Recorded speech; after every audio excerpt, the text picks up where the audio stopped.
Hello guys, প্রথমবারের জন্য Apple স্টোরে যাচ্ছি। সো আমি অন্যান্য থার্ড পার্টি স্টোরে দেখলাম যে আইফোন 17 বেস ভেরিয়েন্ট অ্যাভেলেবেল আছে কিনা, কোথাও আমি অ্যাভেলেবেল পাইনি। সো এই জন্য অ্যাপল স্টোরে যাচ্ছি এবং এটা প্রথমবারের মতো।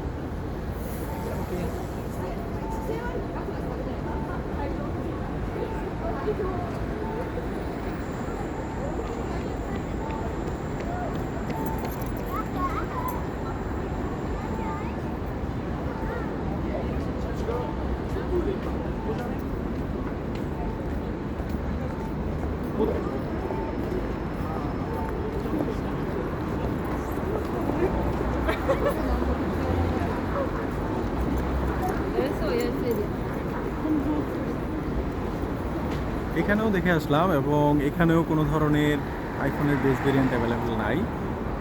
ওভারঅল মনে হয় জাপানের যত অ্যাপল স্টোর আছে সবগুলোতেই স্টক আউট বেস ভেরিয়েন্ট। তো আমি জানি না বাংলাদেশের এখন কী অবস্থা। বাংলাদেশেও সম্ভবত সেম সিচুয়েশন চলতেছে, সবাই আইফোনের বেস ভেরিয়েন্টটা কিনতেছে।